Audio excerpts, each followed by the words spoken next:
Hola, buenas, estamos en la clase 3 de Derrida, que vamos a abordar justamente algunas de las contradicciones y las metáforas derivadas de la mitología egipcia, que va a integrar justamente Sócrates dentro del diálogo El Fedro. Estaremos comentando justamente el primer y el segundo capítulo de Derrida. En ambos capítulos Derrida estaría basear la metafísica del pensamiento griego para ofrecernos una lectura que contraargumenta al mismo pensamiento griego, desde la arista del lenguaje como la escritura, dejando con ejemplos y evidencia clara que los griegos no pueden pensar el logos, es decir, el conocimiento, sin escritura, y viceversa. Que el conocimiento griego, por tanto también la metafísica, está ambos relacionados con la escritura, demasiado relacionados con la escritura para Derrida. Expondremos en esta clase que el mito o la mitología está presente a pesar de que Sócrates se esfuerza por separarse de ello. A su vez, señalar que este harén, salir a pasear los mitos, se presenta en el mismo momento en el que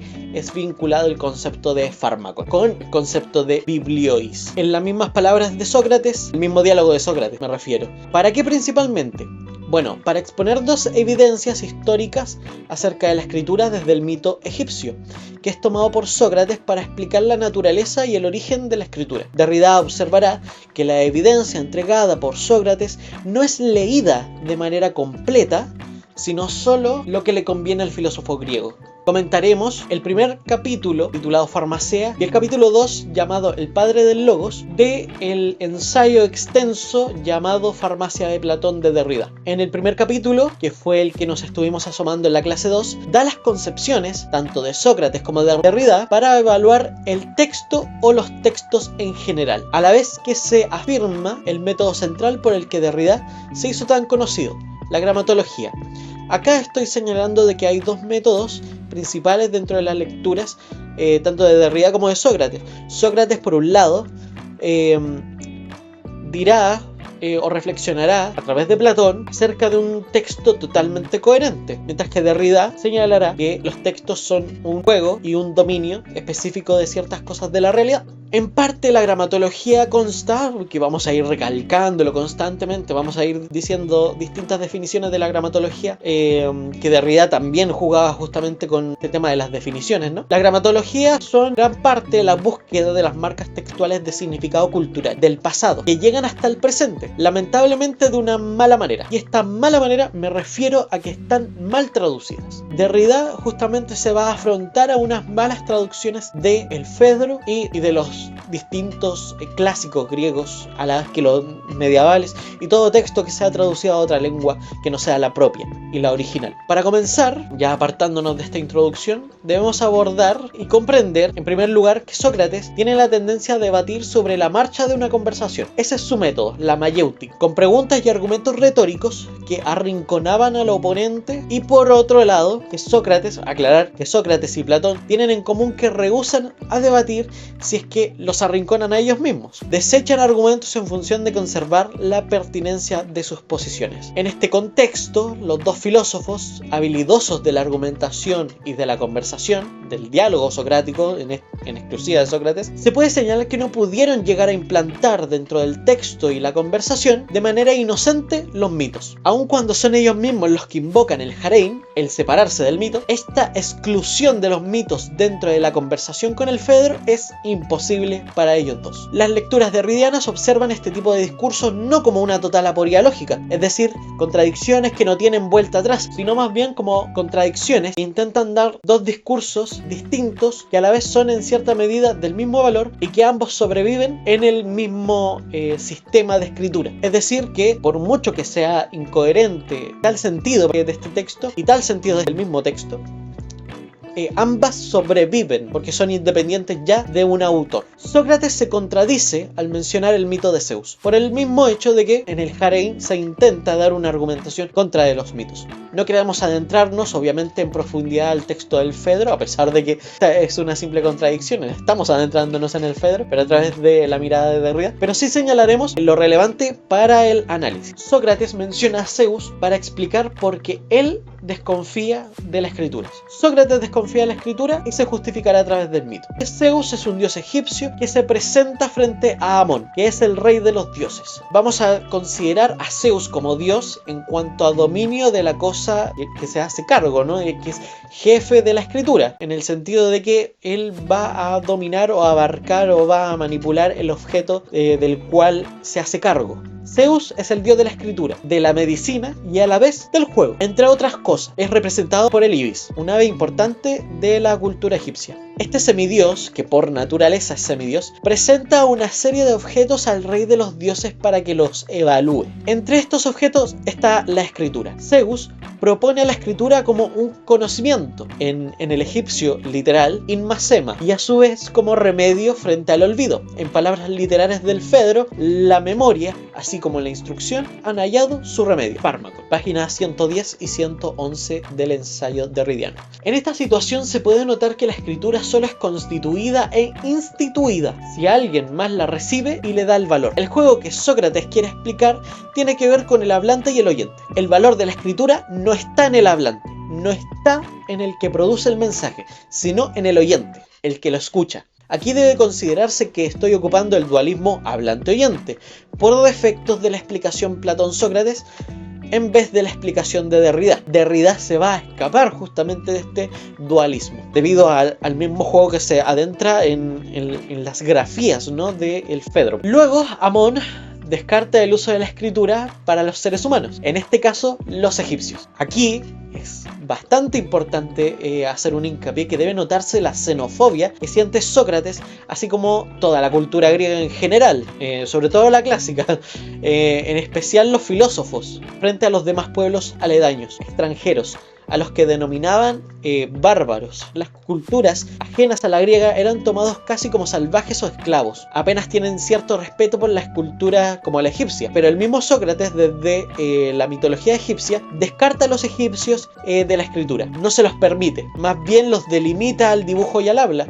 Según Sócrates, son sus propios dioses los que los limitaron, a una escritura tan primitiva como los jeroglíficos. Acá tenemos que hacer un hincapié de que esta lectura, no la lectura de la xenofobia socrática, sino más bien la anterior que hemos hecho, afecta a toda la metafísica occidental. Volvamos a lo esencial de esta escena del mito. Zeus muestra la escritura, Amón la rechaza. Esto es así debido a que Amón no es un dios que necesite memorizar cosas, ya que es el dios de los supremo, el dios supremo y creador. Todas las cosas ya las está abarcando en el momento en que él es presentado. El judeocristianismo se ha inspirado en el mito de la creación, tanto persa, mesopotámica y egipcia, para su propio Génesis, y esto es en el defecto del uso de la voz. Amón es el dios que rechaza la escritura porque él solo habla, y es desde eso que el habla tiene un poder creador tanto para la cultura griega como la cultura egipcia, como las culturas que ya mencionamos, que va a heredar el judeocristianismo a través del propio Génesis, el libro del Génesis, escrito por Moisés. Citando algún extracto de él, podríamos decir el Génesis capítulo 1 del verso 1 al 3, en donde se evidencia claramente que el poder creador está en el habla. Para Derrida, este pasaje tiene un fuerte peso en lo que será la metafísica en Occidente, ya que es un agente externo, en este caso Zeus, el que revela algo para la aprobación de un agente interno, en este caso a Amón. Ambos personajes pueden darse en distintas dimensiones. Aquellas interpretaciones derridianas son, por un lado, la tesis relacional, que tiene el logos con el bibliois, cosa que ya señalábamos en la clase 2, con una relación que existe entre padre e hijo, es decir, una relación biológica, y viceversa, que será la gran controversia de Derrida, mientras que la otra tesis será el fármaco, como relación intrínseca con la escritura y la memoria. Zeus es el agente de lo externo, el mundo, la cosa que se presenta al filósofo. Zeus toma el rol de hijo, mientras que Amón es el agente interno, el sujeto, el hombre. Y tenemos que abrir entre paréntesis para señalar que este hombre es necesariamente un hombre occidental, eurocéntrico, griego y antiguo, con una visión tradicional de las cosas. Amón como el eje que sujeta el mundo en todo su narcisismo, y a la vez le da su propio valor. Aquí nos adentramos a una de las vetas más exploradas por otros pensadores en la época actual, que es en este caso el eurocentrismo, la crítica de una serie de pensadores que incluyen a Derrida, que incluso van a considerar a Derrida como un maestro en sí mismo. para ver las hipocresías del pensamiento occidental. Hay que aclarar que cuando decimos occidental es prácticamente a la metafísica tanto en sus formas antiguas como nuevas. Las formas antiguas como la metafísica, la lógica, la teología, como en sus formas más actualizadas como el positivismo, el cientificismo, el nihilismo, el reduccionismo, entre otros. Derrida asume ir contra el debate de dos posiciones porque no existen esas dos posiciones en la realidad misma. Es decir, él explica que existe una relación de hablante y oyente, pero empieza a dudar de esa misma disposición.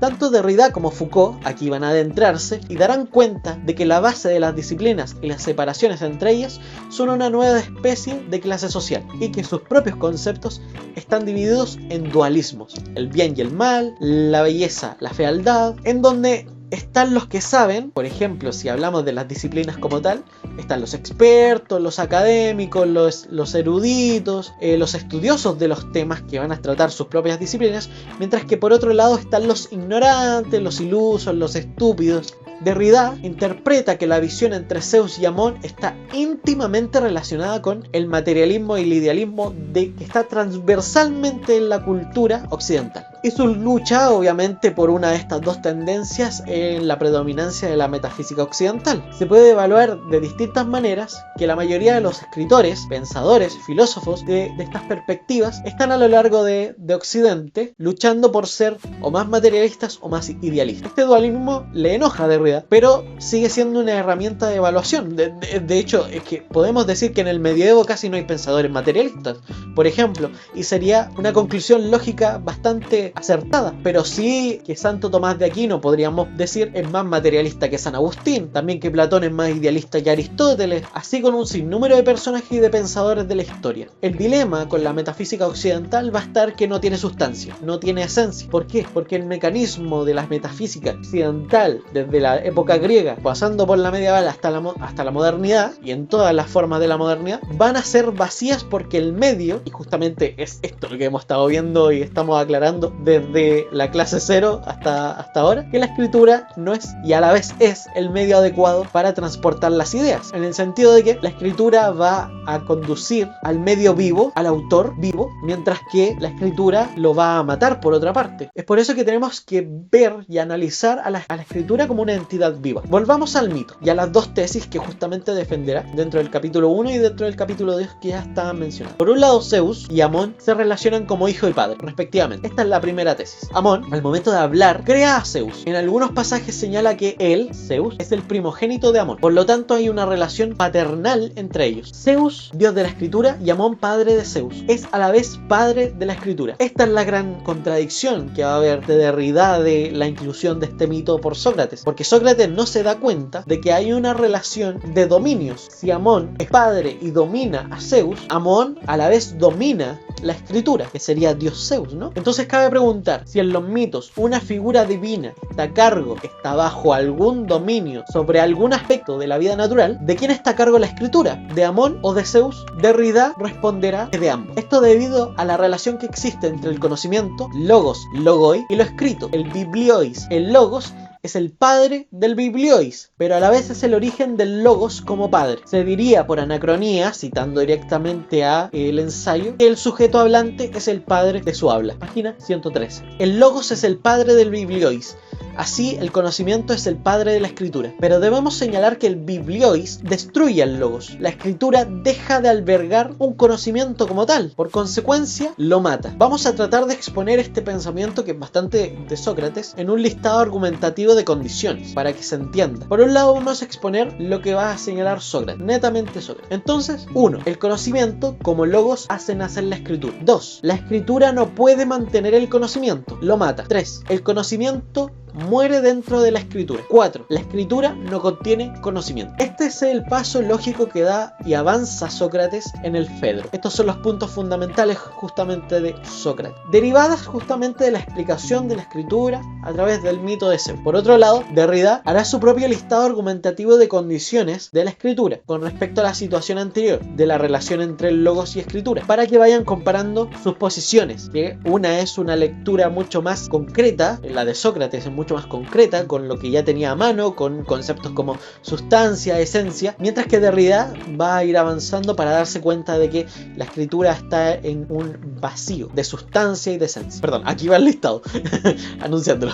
1. El conocimiento como logos hace nacer la escritura. 2. El conocimiento como logos le entrega vida y presencia a la escritura. Una relación entre padre e hijo. Si el padre vive, el hijo vive. 3. El conocimiento como logos se presencia y tiene asistencia, es decir, valor, solo frente al padre. 4. La escritura se le rechaza, niega y rebaja por querer emanciparse de la presencia y asistencia del padre, por lo que se denominará como logocentrismo. 5. El conocimiento como logos es el hijo de la presencia y de la asistencia de un sujeto. 6. El conocimiento como logos, en su condición de hijo, requiere de un padre que lo sostenga, por él y de él, como propiedad. Y 7. Cualquier sujeto que quiera escribir es denunciado por los filósofos, griegos sobre todo, por dos razones: o es huérfano o es parricida. Aquí debemos centrarnos en estos dos últimos niveles de la argumentación derridiana. Refieren a la segunda tesis de Derrida, que postula frente al mito de Zeus y Amón. Por un lado, esta relación de padre e hijo refiere a la necesidad del conocimiento de ser hablado, mientras por otro se defenderá la tesis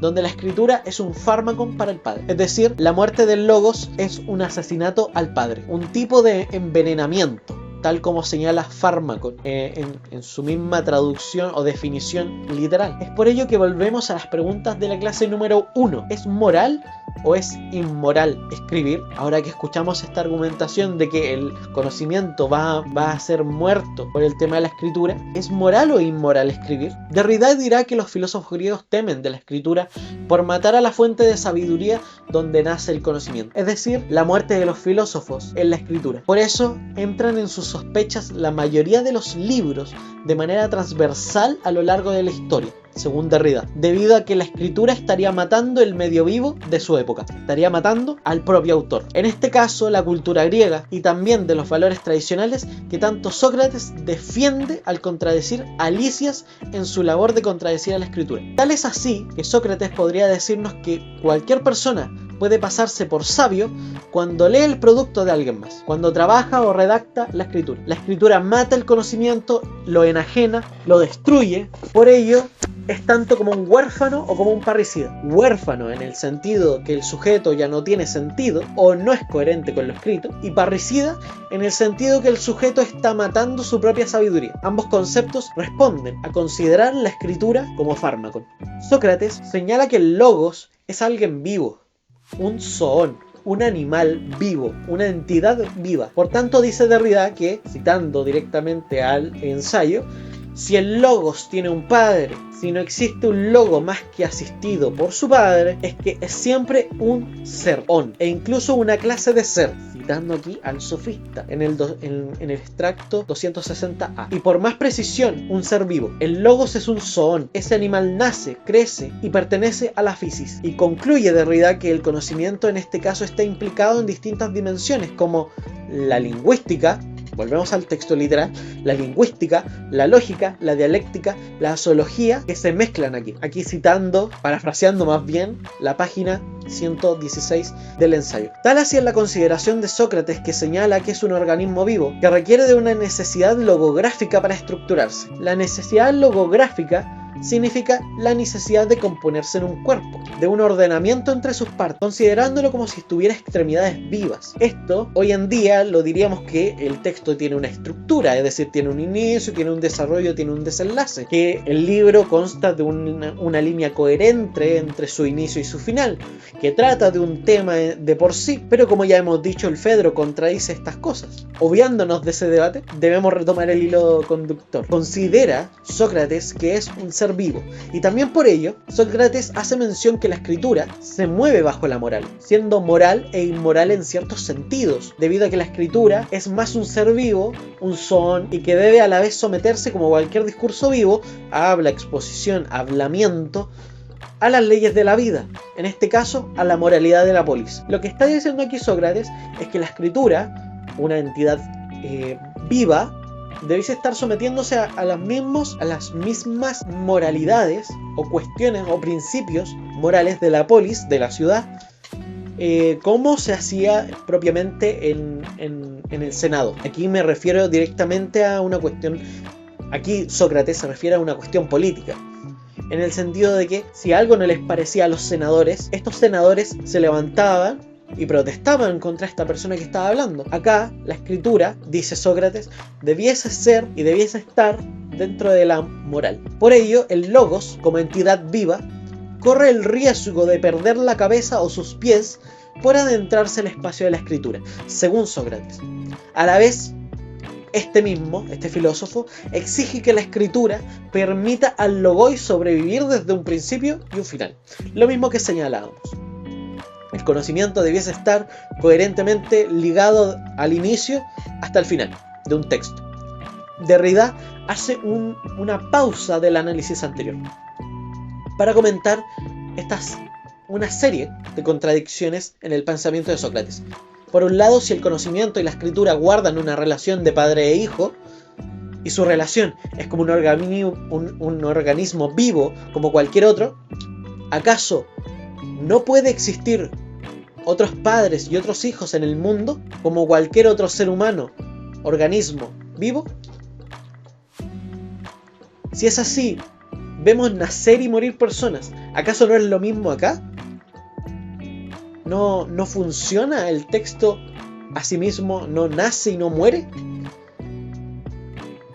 La metáfora está mal planteada desde un punto de vista relacional entre el logos y el bibliois. Y sobre todo la pregunta más importante de todas: si el conocimiento o el logos es padre de la escritura, ¿por qué no tiene ninguna herencia del logos? ¿Acaso no le deja nada como herencia genética?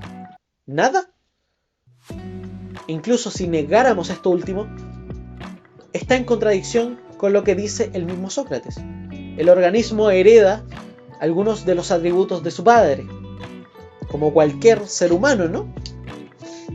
Así, Derrida hace notar que el logos depende de un padre, que tanto el logos como la escritura, dentro del pensamiento de Sócrates, dependen de la domiciliaridad, de la familiaridad, de la construcción de esta familia entre logos y escritura.